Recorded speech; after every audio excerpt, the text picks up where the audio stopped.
So listen, when we start this V2, our total supply, right, is going to be in the lower billions. Okay, it's going to be in the lower billions. And do you know what happens to tokens with a supply of that low? Okay, the billions is low in crypto when you think about it. When you think about the trillions and the quadrillions and the sextillions and whatever it may be that just goes on and on and on. Okay, the low billions is under 100 billion. Okay, is very low. It makes the project that you're investing in, whether it's Saitama or any project, it makes it scarce. All right, and when it makes it scarce, more investors pull into those projects. They pull into those projects. Okay, and not only is that a good thing, but it also raises the price. Okay, because when individuals pull in and raise the price for those projects that have multiple burn mechanisms, okay, that also raises the price and lowers the supply. Okay, now Saitama is going to have a very good ecosystem set up where they're going to have multiple burn mechanisms. Okay, throughout the tokenomics and throughout what is that? And throughout other, I don't know what that must have been, a bug or something. We got crazy bugs out here in Florida, but they're going to have a crazy burn mechanism. Okay, that's already going to burn and lower a low supply. Okay, and once Saitama gets more out into the mainstream media, like I said, they're already out into the mainstream, but once they get further out there, okay, and they get more notice on these big exchanges, all right, top tier exchanges, because you all know that I believe that Saitama can get on. They will be on, Coinbase, Binance, and I believe so Robinhood also. When Saitama gets on these top tier exchanges, all right, the masses will look at them as the newer kids on the block. Okay, we're talking about the masses. Look, a lot of individuals, right, the conventional investors are a lot of them are not even, a good majority of them are not investing into Saitama yet. Okay, just think about it. Only a lot of Saitama's getting most of their investors from the crypto space. Okay, and when I say the crypto space, I'm just talking about like the crypto class, because I always peg it different. You have like the crypto class, and then you have the mainstream media class, which is the masses out there. I'm talking about like the masses that invest in like Sheeb and all of that stuff like that. You ask some of the masses what are some of the cheapest projects out there they invest in. They will tell you Sheeb. Okay, but when you get a lot of these masses into these projects, that's going to speed up the burn. Okay, and when that burn speeds up, that supply is going to lower. So just think of it now. I think it's at what is it? Is it like 50 billion or something like that? I haven't really paid attention to the supply, but look, it's low.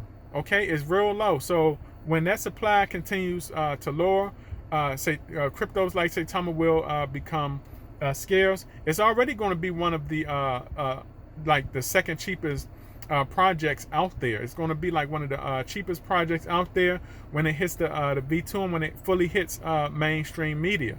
Okay, so that's the good thing. All right, and because the supply is at like because the supply is like under the 100 million total supply, it's not going to be long, okay, before Saitama is underneath 1 billion. Okay, it's not going to be long before they're under 1 billion. All right, they're going to become even more scarce. Okay, and we're talking about just the beginning. This is just the beginning. Just imagine, okay, what, 3 to 4 years from now? Who knows where that supply is going to be? It could be in the 100,000s then. Do you know what the price of Saitama will be when it hits the 100,000s? It's going to be expensive.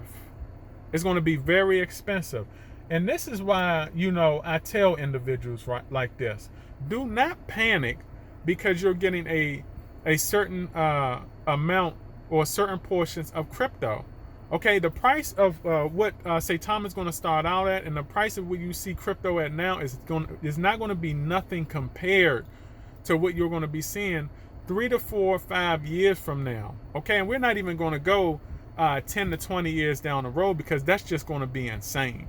Okay, people are going to look back at these golden years. Okay, I told y'all, these are the golden years right there, right here. Okay, so years down the road, you're going to have investors that get in the bronze age and the silver age.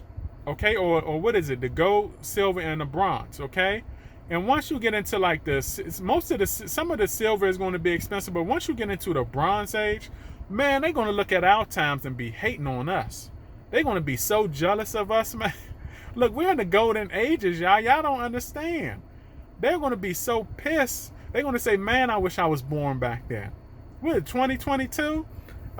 Crypto came out, 13 years? They're going to be like, man, I wish I was investing back then. This is why I say do not take this for granted, y'all.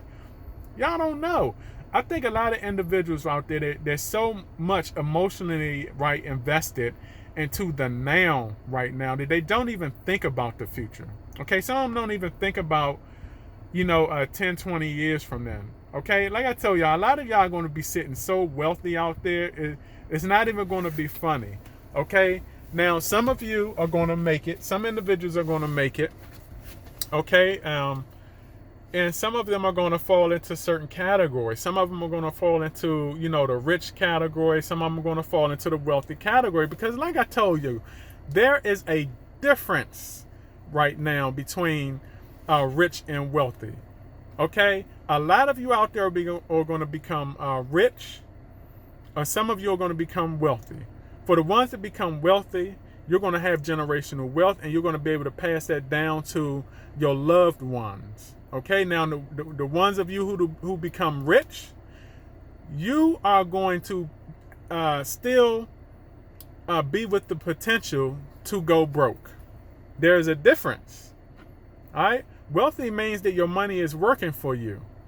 Okay, wealthy means that your money is working for you. Rich just means that you have a lot of money sitting in the bank, you're spending it, you're not having that money work for you, and eventually that money is going to run out, and then you're going to be broke. Remember that, okay? Wealthy means long-term riches, okay? And rich means you still have the potential to go broke. So, look, y'all have to, you can't take this for granted, all right? But, yeah, man, we're starting out with a low supply in V2. Okay, and this supply I think will burn fast, especially as those catalysts take off. Okay, so I want to make this video. Okay, and remember, okay, every now is what will be history tomorrow, and you either have patience in this crypto investing space, or you losing it. And I hope this video wasn't too long. Y'all know when I get on these videos, I can just talk. You know what I'm saying? Sometimes I just be wanting to, talking stuff like that. But I make this video, and look, I will catch y'all on the up and up. All right, Audi.